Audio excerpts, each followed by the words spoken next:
The Adventures of Sherlock Holmes, by Sir Arthur Conan Doyle. Adventure 1. A Scandal in Bohemia. To Sherlock Holmes she is always the woman. I have seldom heard him mention her under any other name. In his eyes she eclipses and predominates the whole of her sex. It was not that he felt any emotion akin to love for Irene Adler. All emotions, and that one particularly, were abhorrent to his cold, precise, but admirably balanced mind. He was, I take it, the most perfect reasoning and observing machine that the world has seen, but as a lover he would have placed himself in a false position. He never spoke of the softer passions, save with a gibe and a sneer. They were admirable things for the observer, excellent for drawing the veil from men's motives and actions. But for the trained reasoner to admit such intrusions into his own delicate and finely adjusted temperament was to introduce a distracting factor which might throw a doubt upon all his mental results. Grit in a sensitive instrument, or a crack in one of his own high-power lenses, would not be more disturbing than a strong emotion in a nature such as his. And yet there was but one woman to him, and that woman was the late Irene Adler, of dubious and questionable memory. I had seen little of Holmes lately. My marriage had drifted us away from each other. My own complete happiness, and the home-centred interests which rise up around the man who first finds himself master of his own establishment, was sufficient to absorb all my attention, while Holmes, who loathed every form of society with his whole Bohemian soul, remained in our lodgings in Baker Street, buried among his old books, and alternating from week to week between cocaine and ambition, the drowsiness of the drug, and the fierce energy of his own keen nature. He was still, as ever, deeply attracted by the study of crime, and occupied his immense faculties and extraordinary powers of observation in following out those clues and clearing up those mysteries which had been abandoned as hopeless by the official police. From time to time I heard some vague account of his doings, of his summons to Odessa in the case of the Trepoff murder, of his clearing up of the singular tragedy of the Atkinson brothers at Trincomalee, and finally of the mission which he had accomplished so delicately and successfully for the reigning family of Holland. Beyond these signs of his activity, however, which I merely shared with all the readers of the daily press, I knew little of my former friend and companion. One night, it was on the 20th of March, 1888, I was returning from a journey to a patient, for I had now returned to civil practice, when my way led me through Baker Street. As I passed the well-remembered door, which must always be associated in my mind with my wooing and with the dark incidents of the study in scarlet, I was seized with a keen desire to see Holmes again, and to know how he was employing his extraordinary powers. His rooms were brilliantly lit, and even as I looked up, I saw his tall, spare figure pass twice in a dark silhouette against the blind. He was pacing the room swiftly, eagerly, with his head sunk upon his chest and his hands clasped behind him. To me, who knew his every mood and habit, his attitude and manner told their own story. He was at work again. He had risen out of his drug-created dreams and was hot upon the scent of some new problem. I rang the bell, and was shown up to the chamber which had formerly been in part my own. His manner was not effusive, it seldom was, but he was glad, I think, to see me. With hardly a word spoken, but with a kindly eye, he waved me to an armchair, threw across his case of cigars, and indicated a spirit case and a gasogene in the corner. Then he stood before the fire and looked me over in his singular introspective fashion. "Wedlock suits you," he remarked. "I think, Watson, that you have put on 7½ pounds since I saw you." "7," I answered. "Indeed, I should have thought a little more. Just a trifle more, I fancy, Watson. And in practice again, I observe. You did not tell me that you intended to go into harness." Then how do you know? I see it, I deduce it. How do I know that you have been getting yourself very wet lately, and that you have a most clumsy and careless servant girl? My dear Holmes, said I, this is too much. You would certainly have been burned had you lived a few centuries ago. It is true that I had a country walk on Thursday and came home in a dreadful mess, but as I have changed my clothes, I can't imagine how you deduce it. As to Mary Jane, she is incorrigible, and my wife has given her notice, but there again, I fail to see how you work it out. He chuckled to himself and rubbed his long, nervous hands together. It is simplicity itself, said he. My eyes tell me that on the inside of your left shoe, just where the firelight strikes it, the leather is scored by 6 almost parallel cuts. Obviously they have been caused by someone who has very carelessly scraped round the edges of the sole in order to remove crusted mud from it. Hence, you see, my double deduction that you have been out in vile weather, and that you had a particularly malignant boot-slitting specimen of the London slavey. As to your practice, if a gentleman walks into my rooms smelling of iodoform, with a black mark of nitrate of silver upon his right forefinger, and a bulge on the right side of his top hat, to show where he has secreted his stethoscope, I must be dull indeed, if I do not pronounce him to be an active member of the medical profession. I could not help laughing at the ease with which he explained his process of deduction. When I hear you give your reasons, I remarked, the thing always appears to me to be so ridiculously simple that I could easily do it myself, though at each successive instance of your reasoning I am baffled until you explain your process. And yet I believe that my eyes are as good as yours. Quite so, he answered, lighting a cigarette, and throwing himself down into an armchair. You see, but you do not observe. The distinction is clear. For example, you have frequently seen the steps which lead up from the hall to this room. Frequently. How often? Well, some hundreds of times. Then how many are there? How many? I don't know. Quite so. You have not observed, and yet you have seen. That is just my point. Now, I know that there are 17 steps, because I have both seen and observed.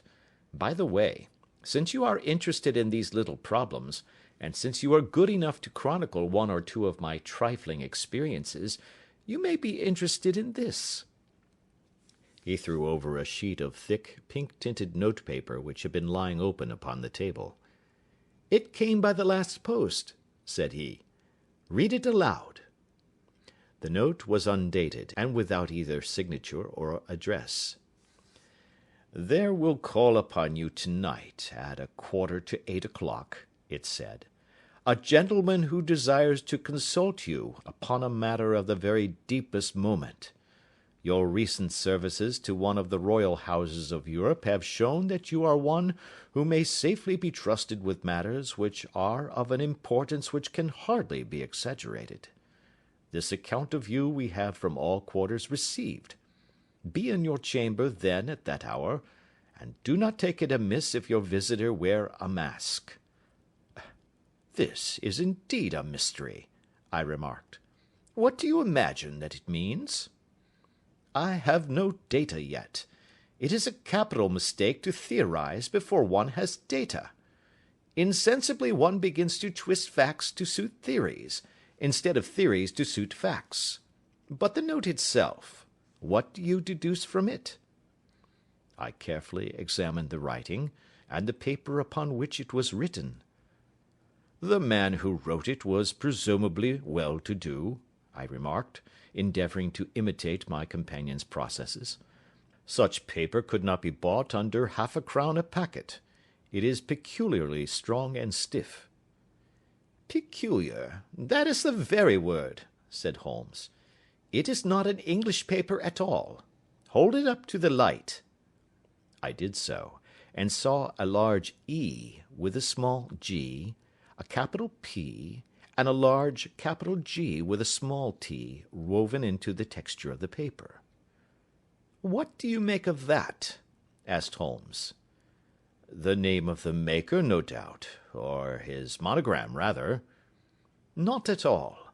The G with a small t stands for Gesellschaft, which is German for company. It is a customary contraction like our CO for company. P, of course, stands for Papier. Now for the EG. Let us glance at our Continental Gazetteer." He took down a heavy brown volume from his shelves. Iglonitz, here we are, Egria. It is in a German-speaking country, in Bohemia, not far from Carlsbad. Remarkable as being the scene of the death of Wallenstein, and for its numerous glass factories and paper mills. Ha, ha, my boy, what do you make of that?" His eyes sparkled, and he sent up a great blue triumphant cloud from his cigarette. "The paper was made in Bohemia," I said. "Precisely, and the man who wrote the note is a German.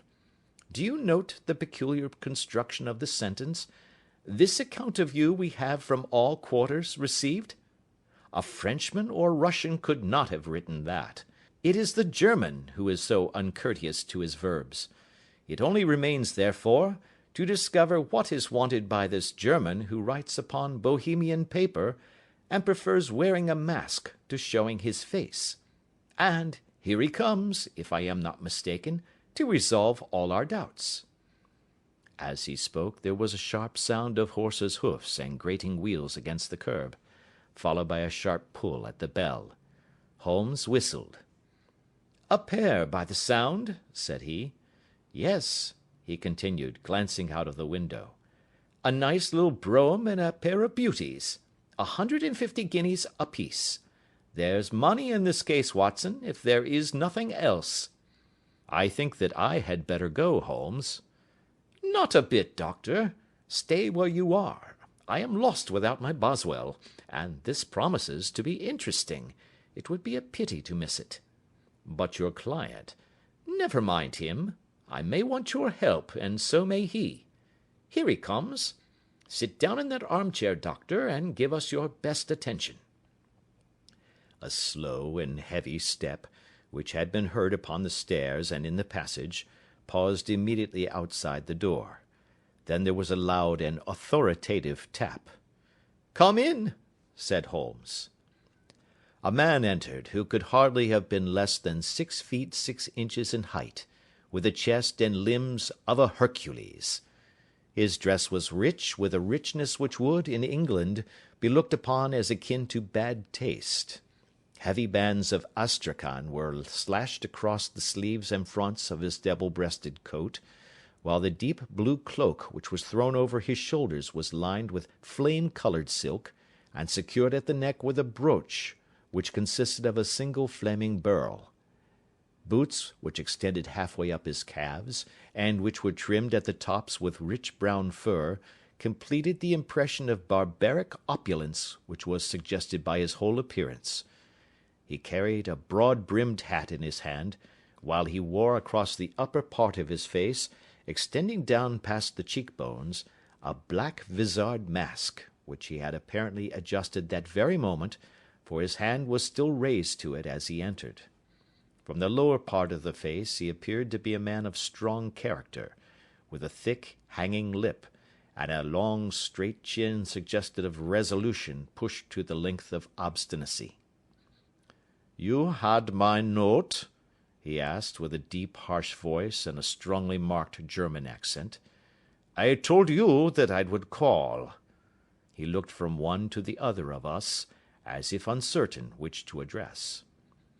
"Pray take a seat," said Holmes. "This is my friend and colleague, Dr. Watson, who is occasionally good enough to help me in my cases. Whom have I the honour to address?" "You may address me as the Count von Kramm, a Bohemian nobleman. I understand that this gentleman, your friend, is a man of honour and discretion, whom I may trust with a matter of the most extreme importance. If not, I should much prefer to communicate with you alone." I rose to go, but Holmes caught me by the wrist and pushed me back into my chair. "It is both or none," said he. "You may say before this gentleman anything which you may say to me." The Count shrugged his broad shoulders. "Then I must begin," said he, "by binding you both to absolute secrecy for 2 years. At the end of that time, the matter will be of no importance. At present it is not too much to say that it is of such weight it may have an influence upon European history." "I promise," said Holmes. "And I." "You will excuse this mask," continued our strange visitor. "The august person who employs me wishes his agent to be unknown to you, and I may confess at once that the title by which I have just called myself is not exactly my own." "I was aware of it," said Holmes dryly. "The circumstances are of great delicacy, and every precaution has to be taken to quench what might grow to be an immense scandal, and seriously compromise one of the reigning families of Europe. To speak plainly, the matter implicates the great house of Ormstein, hereditary kings of Bohemia." "I was also aware of that," murmured Holmes, settling himself down in his armchair and closing his eyes. Our visitor glanced with some apparent surprise at the languid, lounging figure of the man who had been no doubt depicted to him as the most incisive reasoner and most energetic agent in Europe. Holmes slowly reopened his eyes, and looked impatiently at his gigantic client. "If your Majesty would condescend to state your case," he remarked, "I should be better able to advise you." The man sprang from his chair and paced up and down the room in uncontrollable agitation. Then, with a gesture of desperation, he tore the mask from his face and hurled it upon the ground. "You are right," he cried. "I am the king. Why should I attempt to conceal it?" "Why, indeed?" murmured Holmes. "Your Majesty had not spoken before I was aware that I was addressing Wilhelm Gottschalk Sigmunds von Ormstein, Grand Duke of Cassel-Felstein, and hereditary King of Bohemia." "But you can understand," said our strange visitor, sitting down once more and passing his hand over his high white forehead, "you can understand that I am not accustomed to doing such business in my own person. Yet the matter was so delicate that I could not confide it to an agent without putting myself in his power. I have come incognito from Prague for the purpose of consulting you." "Then pray consult," said Holmes, shutting his eyes once more. "The facts are briefly these. Some 5 years ago, during a lengthy visit to Warsaw, I made the acquaintance of the well-known adventuress Irene Adler. The name is no doubt familiar to you." "Kindly look her up in my index, Doctor," murmured Holmes without opening his eyes. For many years he had adopted a system of docketing all paragraphs concerning men and things, so that it was difficult to name a subject or a person on which he could not at once furnish information. In this case I found her biography sandwiched in between that of a Hebrew rabbi and that of a staff commander who had written a monograph upon the deep-sea fishes. "Let me see," said Holmes. Born in New Jersey in the year 1858. Contralto. La Scala. Prima donna Imperial Opera of Warsaw. Yes. Retired from operatic stage. Living in London. Quite so. Your Majesty, as I understand, became entangled with this young person, wrote her some compromising letters, and is now desirous of getting those letters back." "Precisely so. But how?" "Was there a secret marriage?" "None." "No legal papers or certificates?" "None." "Then I failed to follow your Majesty. If this young person should produce her letters for blackmailing or other purposes, How is she to prove their authenticity?" "There is the writing." "Pooh, pooh, forgery!" "My private notepaper." "Stolen!" "My own seal." "Imitated!" "My photograph." "Bought!" "We were both in the photograph."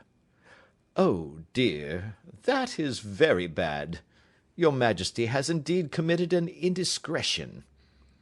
"I was mad, insane." "You have compromised yourself seriously." "I was only crown prince then. I was young. I am but 30 now." "It must be recovered." "We have tried and failed." "Your Majesty must pay. It must be bought." "She will not sell." "Stolen, then." 5 attempts have been made. Twice burglars in my pay ransacked her house. Once we diverted her luggage when she travelled. Twice she has been waylaid. There has been no result." "No sign of it?" "Absolutely none." Holmes laughed. "It is quite a pretty little problem," said he. "But a very serious one to me," returned the king reproachfully. "Very, indeed. And what does she propose to do with the photograph?" "To ruin me." "But how?" "I am about to be married." "So I have heard." "To Clotilde Lothman von Saxe-Meiningen, second daughter of the King of Scandinavia. You may know the strict principles of her family. She is herself the very soul of delicacy. A shadow of a doubt as to my conduct would bring the matter to an end." "And Irene Adler?" "Threatens to send them the photograph. And she will do it. I know that she will do it. You do not know her, but she has a soul of steel. She has the face of the most beautiful of women, and the mind of the most resolute of men. Rather than I should marry another woman, there are no lengths to which she would not go. None." "You are sure that she has not sent it yet?" "I am sure." "And why?" "Because she has said that she would send it on the day when the betrothal was publicly proclaimed. That will be next Monday." "Oh, then we have 3 days yet," said Holmes with a yawn. "That is very fortunate, as I have 1 or 2 matters of importance to look into just at present. Your Majesty will, of course, stay in London for the present?" "Certainly. You will find me at the Langham under the name of the Count von Cram."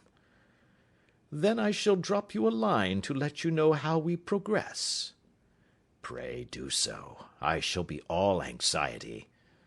"Then, as to money?" "You have carte blanche." "Absolutely." "I tell you that I would give one of the provinces of my kingdom to have that photograph." "And for present expenses?" The king took a heavy chamois leather bag from under his cloak and laid it on the table. "There are £300 in gold and 700 in notes," he said. Holmes scribbled a receipt upon a sheet of his notebook and handed it to him. "And mademoiselle's address?" he asked. "Is Briony Lodge, Serpentine Avenue, St. John's Wood." Holmes took a note of it. "One other question," said he. "Was the photograph a cabinet?" "It was." "Then good night, your Majesty, and I trust that we shall soon have some good news for you. And good night, Watson," he added, as the wheels of the royal brougham rolled down the street. "If you will be good enough to call to-morrow afternoon at 3 o'clock, I should like to chat this little matter over with you." Part 2. At 3 o'clock precisely, I was at Baker Street, but Holmes had not yet returned. The landlady informed me that he had left the house shortly after 8 o'clock in the morning. I sat down before the fire, however, with the intention of awaiting him, however long he might be. I was already deeply interested in his inquiry, for, though it was surrounded by none of the grim and strange features which were associated with the two crimes which I have already recorded, still, the nature of the case and the exalted station of his client gave it a character of its own. Indeed, apart from the nature of the investigation which my friend had on hand, there was something in his masterly grasp of a situation, and his keen, incisive reasoning, which made it a pleasure to me to study his system of work, and to follow the quick, subtle methods by which he disentangled the most inextricable mysteries. So accustomed was I to his invariable success, that the very possibility of his failing had ceased to enter into my head. It was close upon 4 before the door opened, and a drunken-looking groom, ill-kempt and side-whiskered, with an inflamed face and disreputable clothes, walked into the room. Accustomed as I was to my friend's amazing powers in the use of disguises, I had to look 3 times before I was certain that it was indeed he. With a nod he vanished into the bedroom, whence he emerged in 5 minutes, tweed-suited and respectable as of old. Putting his hands into his pockets, he stretched out his legs in front of the fire, and laughed heartily for some minutes. "Well, really!" he cried, and then he choked and laughed again until he was obliged to lie back, limp and helpless, in the chair. "What is it?" "It's quite too funny. I am sure you could never guess how I employed my morning, or what I ended by doing." "I can't imagine. I suppose that you must have been watching the habits, and perhaps the house, of Miss Irene Adler?" "Quite so, but the sequel was rather unusual. I will tell you, however. I left the house a little after 8 o'clock this morning in the character of a groom out of work. There is a wonderful sympathy and freemasonry among horsey men.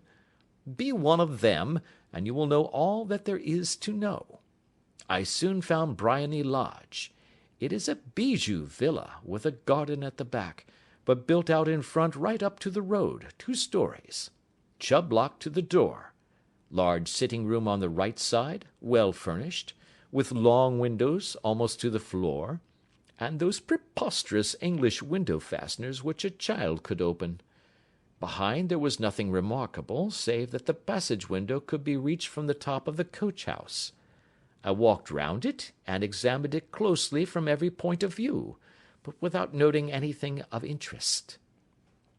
I then lounged down the street and found, as I expected, that there was a mews in a lane which runs down by one wall of the garden.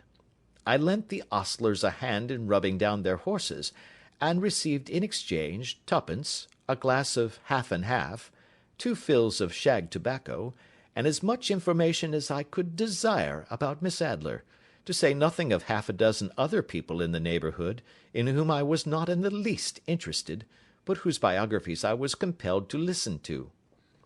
"And what of Irene Adler?" I asked.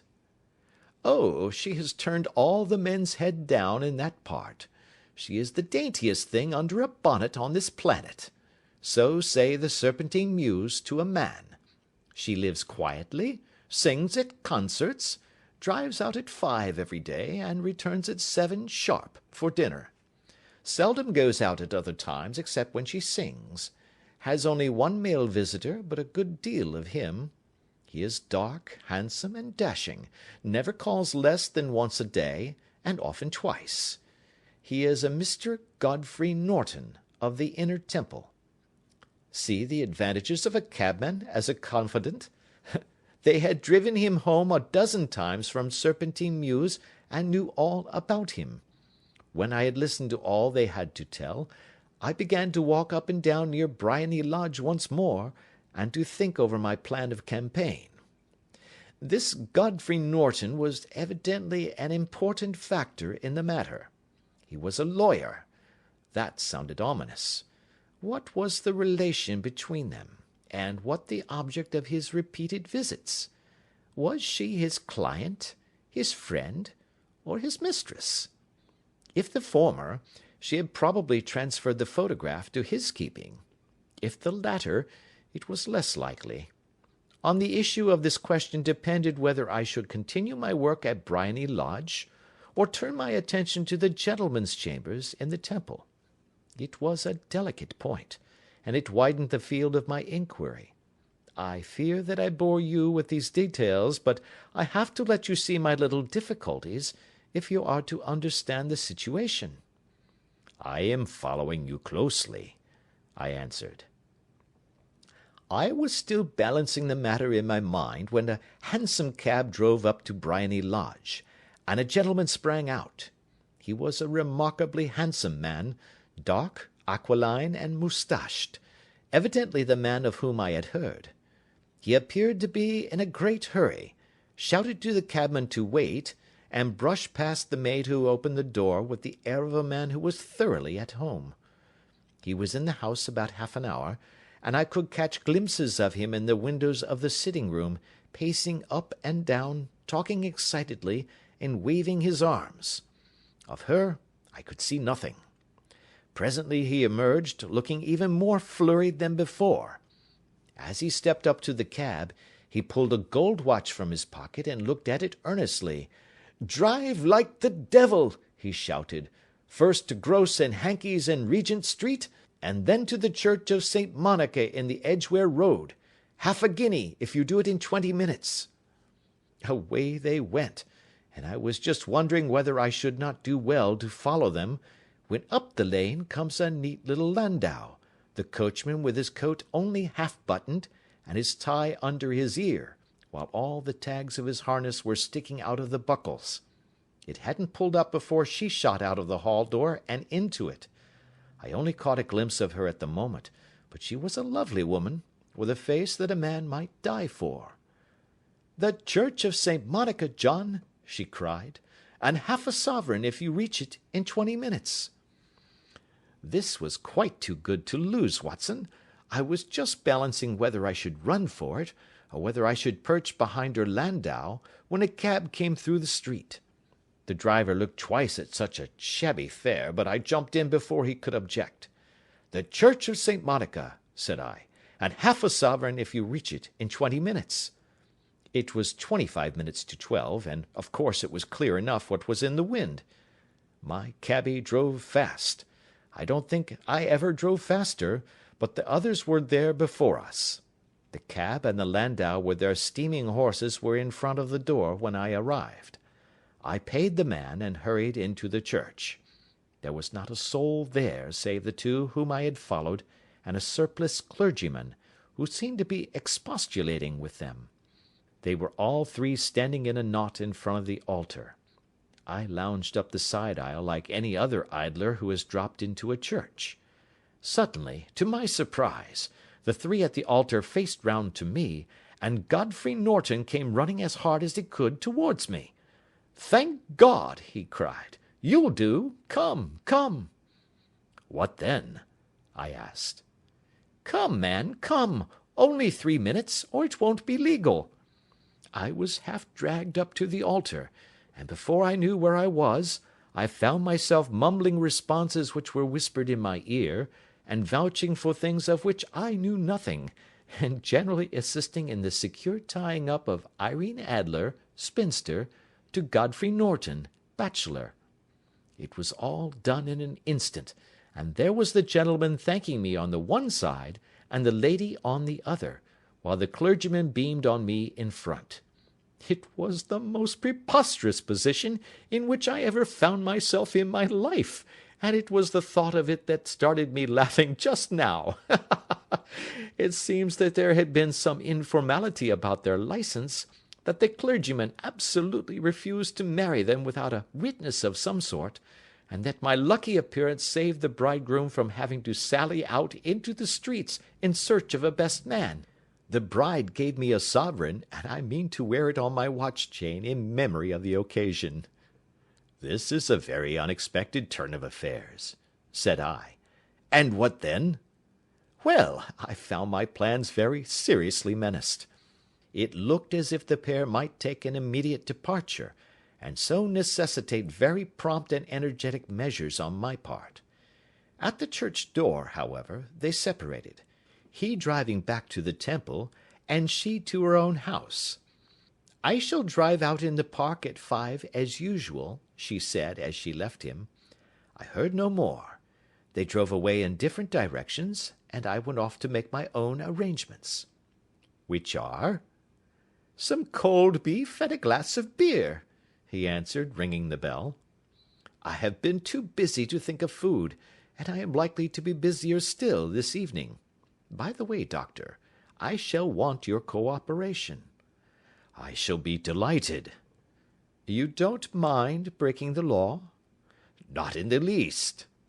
"Nor running a chance of arrest?" "Not in a good cause." "Oh, the cause is excellent." "Then I am your man." "I was sure that I might rely on you." "But what is it you wish?" "When Mrs. Turner has brought in the tray I will make it clear to you. Now," he said, as he turned hungrily on the simple fare that our landlady had provided, "I must not discuss it while I eat, for I have not much time. It is nearly 5 now. In 2 hours we must be on the scene of action. Miss Irene, or Madame rather, returns from her drive at 7. We must be at Briony Lodge to meet her." "And what then?" "You must leave that to me. I have already arranged what is to occur. There is only one point on which I must insist. You must not interfere, come what may. You understand?" "I am to be neutral?" "To do nothing whatever. There will probably be some small unpleasantness. Do not join in it. It will end in my being conveyed into the house. 4 or 5 minutes afterwards the sitting-room window will open. You are to station yourself close to that open window." "Yes." "You are to watch me, for I will be visible to you." "Yes." "And when I raise my hand, so, you will throw into the room what I give you to throw, and will, at the same time, raise the cry of fire. You quite follow me?" "Entirely." "It is nothing very formidable," he said, taking a long cigar-shaped roll from his pocket. "It is an ordinary plumber's smoke rocket, fitted with a cap at either end to make it self-lighting. Your task is confined to that. When you raise your cry of fire, it will be taken up by quite a number of people. You may then walk to the end of the street, and I will rejoin you in 10 minutes. I hope that I have made myself clear?" "I am to remain neutral, to get near the window, to watch you, and at the signal to throw in this object, then to raise the cry of fire, and to wait you at the corner of the street." "Precisely." "Then you may entirely rely on me."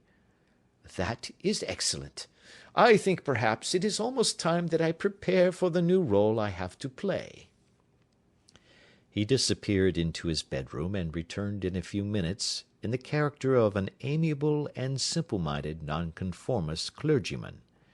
His broad black hat, his baggy trousers, his white tie, his sympathetic smile, and general look of peering and benevolent curiosity were such as Mr. John Hare alone could have equalled. It was not merely that Holmes changed his costume. His expression, his manner, his very soul seemed to vary with every fresh part that he assumed. The stage lost a fine actor, even as science lost an acute reasoner when he became a specialist in crime. It was 6:15 when we left Baker Street, and it still wanted 10 minutes to the hour when we found ourselves in Serpentine Avenue. It was already dusk, and the lamps were just being lighted as we paced up and down in front of Briony Lodge, waiting for the coming of its occupant. The house was just such as I had pictured it from Sherlock Holmes's succinct description, but the locality appeared to be less private than I expected. On the contrary, for a small street in a quiet neighbourhood, it was remarkably animated.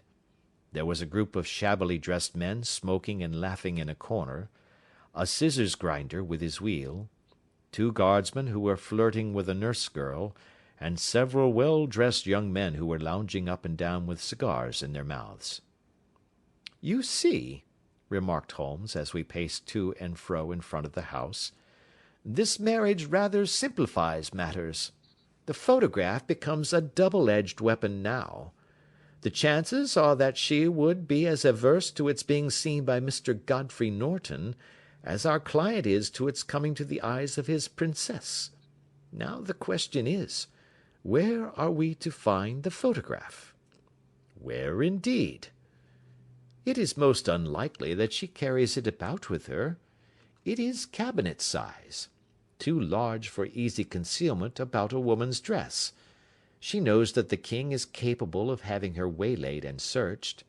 2 attempts of the sort have already been made. We may take it, then, that she does not carry it about with her. Where, then? Her banker or her lawyer. There is that double possibility. But I am inclined to think neither. Women are naturally secretive, and they like to do their own secreting. Why should she hand it over to anyone else? She could trust her own guardianship, but she could not tell what indirect or political influence might be brought to bear upon a business man. Besides, remember that she had resolved to use it within a few days. It must be where she can lay her hands upon it. It must be in her own house. But it has twice been burgled. Pshaw! They did not know how to look. But how will you look? I will not look. What then? I will get her to show me. But she will refuse. She will not be able to. But I hear the rumble of wheels. It is her carriage. Now, carry out my orders to the letter. As he spoke, the gleam of the side-lights of a carriage came round the curve of the avenue. It was a smart little landau which rattled up to the door of Briony Lodge. As it pulled up, one of the loafing men at the corner dashed forward to open the door in the hope of earning a copper, but was elbowed away by another loafer, who had rushed up with the same intention. A fierce quarrel broke out, which was increased by the 2 guardsmen, who took sides with one of the loungers, and by the scissors grinder, who was equally hot upon the other side. A blow was struck, and in an instant the lady, who had stepped from her carriage, was the centre of a little knot of flushed and struggling men, who struck savagely at each other with their fists and sticks. Holmes dashed into the crowd to protect the lady, but, just as he reached her, he gave a cry and dropped to the ground, with the blood running freely down his face. At his fall the guardsmen took to their heels in one direction, and the loungers in the other, while a number of better-dressed people, who had watched the scuffle without taking part in it, crowded in to help the lady and to attend to the injured man. Irene Adler, as I will still call her, had hurried up the steps, but she stood at the top with her superb figure outlined against the lights of the hall, looking back into the street. "Is the poor gentleman much hurt?" she asked. "He is dead," cried several voices. "No, no, there's life in him," shouted another, "but he'll be gone before you can get him to hospital." "He's a brave fellow," said a woman. "They would have had the lady's purse and watch if it hadn't been for him. They were a gang, and a rough one too. Ah, he's breathing now." "He can't lie in the street. May we bring him in, marm?" "Surely. Bring him into the sitting-room. There is a comfortable sofa. This way, please." Slowly and solemnly he was borne into Briony Lodge and laid out in the principal room, while I still observed the proceedings from my post by the window.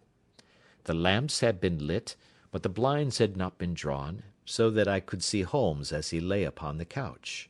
I do not know whether he was seized with compunction at that moment for the part he was playing, but I know that I never felt more heartily ashamed of myself in my life than when I saw the beautiful creature against whom I was conspiring, or the grace and kindliness with which she waited upon the injured man.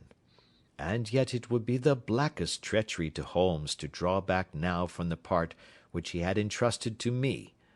I hardened my heart, and took the smoke rocket from under my ulster. After all, I thought, we are not injuring her. We are but preventing her from injuring another." Holmes had sat up upon the couch, and I saw him motion like a man who is in need of air. A maid rushed across and threw open the window. At the same instant I saw him raise his hand, and at the signal I tossed my rocket into the room with a cry of "Fire!"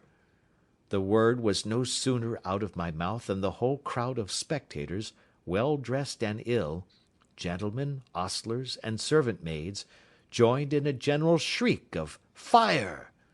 Thick clouds of smoke curled through the room and out at the open window. I caught a glimpse of rushing figures, and a moment later the voice of Holmes from within, assuring them that it was a false alarm. Slipping through the shouting crowd, I made my way to the corner of the street, and in 10 minutes was rejoiced to find my friend's arm in mine, and to get away from the scene of uproar. He walked swiftly and in silence for some minutes until we had turned down one of the quiet streets which lead towards the Edgware Road. "You did it very nicely, Doctor," he remarked. "Nothing could have been better. It is all right." "You have the photograph?" "I know where it is." "And how did you find out?" "She showed me, as I told you she would." "I am still in the dark."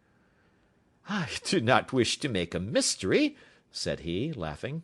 "The matter was perfectly simple. You, of course, saw that everyone in the street was an accomplice. They were all engaged for the evening." "I guessed as much."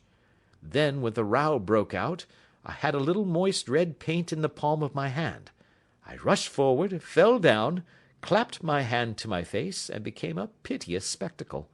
It is an old trick. That also I could fathom. Then they carried me in. She was bound to have me in. What else could she do? And into her sitting room, which was the very room which I suspected. It lay between that and her bedroom, and I was determined to see which. They laid me on a couch. I motioned for air. They were compelled to open the window, and you had your chance." "How did that help you?" "It was all important. When a woman thinks that her house is on fire, her instinct is at once to rush to the thing which she values most. It is a perfectly overpowering impulse, and I have more than once taken advantage of it. In the case of the Darlington substitution scandal it was of use to me, and also in the Arnsworth Castle business. A married woman grabs at her baby, an unmarried one reaches for her jewel box. Now it was clear to me that Our Lady of today had nothing in the house more precious to her than what we are in quest of. She would rush to secure it. The alarm of fire was admirably done. The smoke and shouting were enough to shake nerves of steel. She responded beautifully. The photograph is in a recess behind a sliding panel just above the right bell-pull. She was there in an instant, and I caught a glimpse of it as she half drew it out. When I cried out that it was a false alarm, she replaced it, glanced at the rocket, rushed from the room, and I have not seen her since. I rose, and making my excuses, escaped from the house. I hesitated whether to attempt to secure the photograph at once, but the coachman had come in, and as he was watching me narrowly, it seemed safer to wait. A little over-precipitance may ruin all. "And now?" I asked. "Our quest is practically finished. I shall call with the king to-morrow, and with you, if you care to come with us. We will be shown into the sitting-room to wait for the lady, but it is probable that when she comes she may find neither of us nor the photograph. It might be a satisfaction to his Majesty to regain it with his own hands." "And when will you call?" "At 8 in the morning. She will not be up, so that we shall have a clear field. Besides, we must be prompt, for this marriage may mean a complete change in her life and habits. I must wire to the king without delay." We had reached Baker Street, and had stopped at the door. He was searching his pockets for the key, when someone passing said, "Good night, Mr. Sherlock Holmes." There were several people on the pavement at the time, but the greeting appeared to come from a slim youth in an ulster who had hurried by. "I've heard that voice before," said Holmes, staring down the dimly lit street. "Now, I wonder who the deuce that could have been." Part 3. I slept at Baker Street that night, and we were engaged upon our toast and coffee in the morning, when the King of Bohemia rushed into the room. "You have really got it?" he cried, grasping Sherlock Holmes by either shoulder, and looking eagerly into his face. "Not yet." "But you have hopes?" "I have hopes." "Then come, I am all impatience to be gone." "We must have a cab." "No, my brougham is waiting." "Then that will simplify matters." We descended, and started off once more for Briony Lodge. "Irene Adler is married," remarked Holmes. "Married? When?" "Yesterday." "But to whom?" "To an English lawyer named Norton." "But she could not love him." "I am in hopes that she does." "And why in hopes?" "Because it would spare your majesty all fear of future annoyance. If the lady loves her husband, she does not love your majesty. If she does not love your majesty, there is no reason why she should interfere with your majesty's plan." "It is true, and yet, well, I wish she had been of my own station. What a queen she would have made!" He relapsed into a moody silence, which was not broken until we drew up in Serpentine Avenue. The door of Briony Lodge was open, and an elderly woman stood upon the steps. She watched us with a sardonic eye as we stepped from the brougham. "Mr. Sherlock Holmes, I believe?" said she. "I am Mr. Holmes," answered my companion, looking at her with a questioning and rather startled gaze. "Indeed! My mistress told me that you were likely to call. She left this morning with her husband by the 5:15 train from Charing Cross for the Continent." "What!" Sherlock Holmes staggered back, white with chagrin and surprise. "Do you mean that she has left England?" "Never to return." "And the papers?" asked the king hoarsely. "All is lost." "We shall see." He pushed past the servant and rushed into the drawing-room, followed by the king and myself.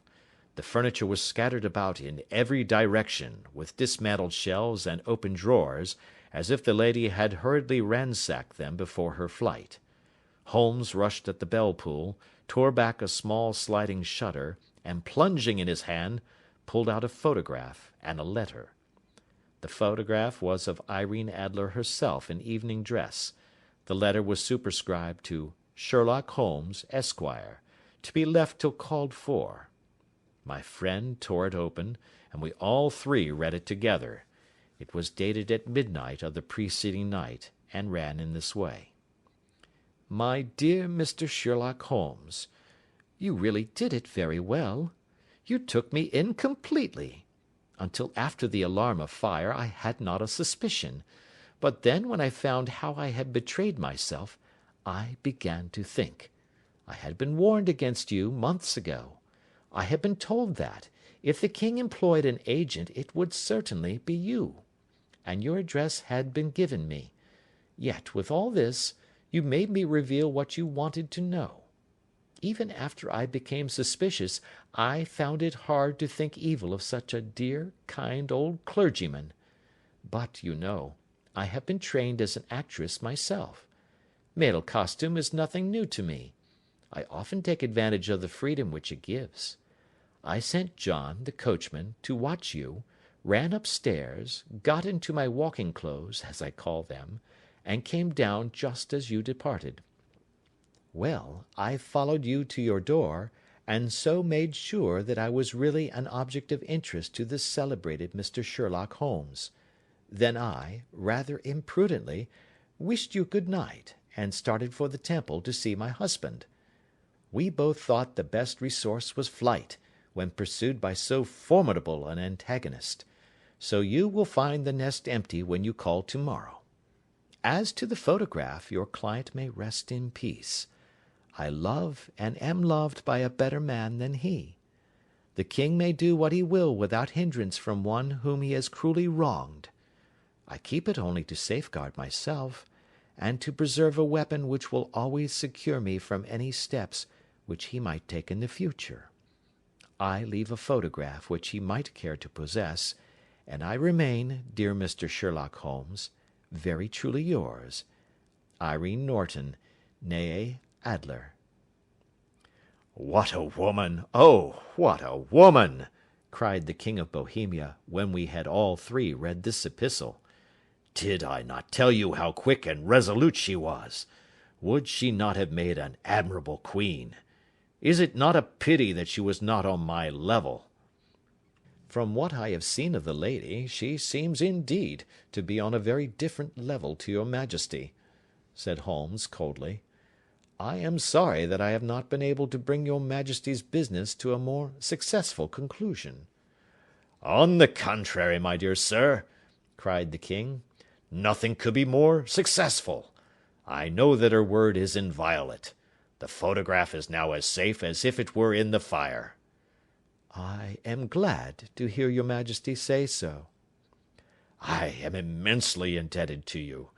Pray tell me in what way I can reward you. This ring—" He slipped an emerald snake ring from his finger, and held it out upon the palm of his hand. "Your majesty has something which I should value even more highly," said Holmes. "You have but to name it." "This photograph." The king stared in amazement. "Irene's photograph!" he cried.